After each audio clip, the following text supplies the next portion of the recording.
Welcome back my channel ma'am. Ngasi ma'am kita untuk anu vlog pulang cara kayak vlog hari kati kau sih nganu sampai vlog itu nih kau party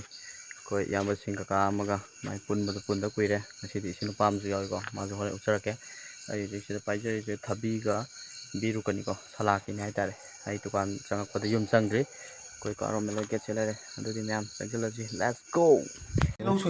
Namun dah hai betul sih ada kan tahu itu sih aja lagi yang bang. Camera thì nắm có hai cái thì cô sẽ tóm được sắc phát ra vậy xiên gì lôi tăng gì khá là đông lôi tăng rất là nhiều inau mà sắc thì quá inau chứ cái mà này ai bị cái mà này training rồi và phụ sự cho mà lên mà tăng cái toro nó quá training đấy cái đâu quá training mà không thấy phụ rồi ai bị chứ mà lên tôi cần nó chứ mà lên ngâm mù lên đâu chứ mà nào anh này mà thôi thì bây giờ nhiều cái nào gì ngâm mù lên đâu hoàn toàn cái này ngâm mù lên đâu anh mà rồi ví dụ mà chốc vào đó rồi nên đi cần nó lâu rồi thì sao tăng đi shooting gì mà xem được không có sao rồi cái này một tháng rồi test không được mất tiền cái này hấp luôn thì test ngang cái gì tí nó bị cái lúc hay cả pasar ale यार करा उलदी ada iya mah bisa mah nung cha ro ma tiang u chara game koi karan ta sele koi sim pa mai chao không ạ ko le lo ne thì mà xin mai chao lo đó na thang lo phải phải mình được sao vậy sao này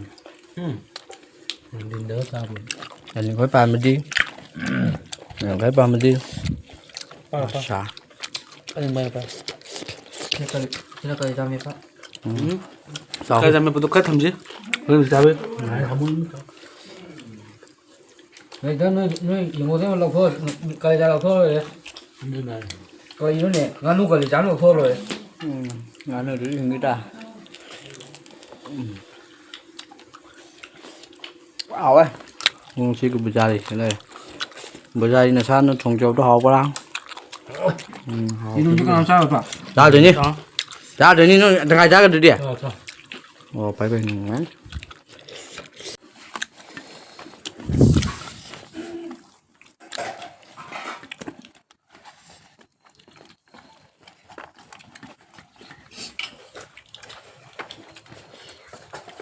cho chị bây giờ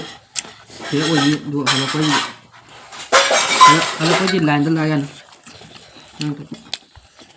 quay gầy cái được xây nó buồn được gì quay gầy nó cái nó trong sáng cái thao thao hàng dân người xấu mà em bây giờ mày ăn lâu này phải đi phu của tề ăn túm này trong thời gian đấy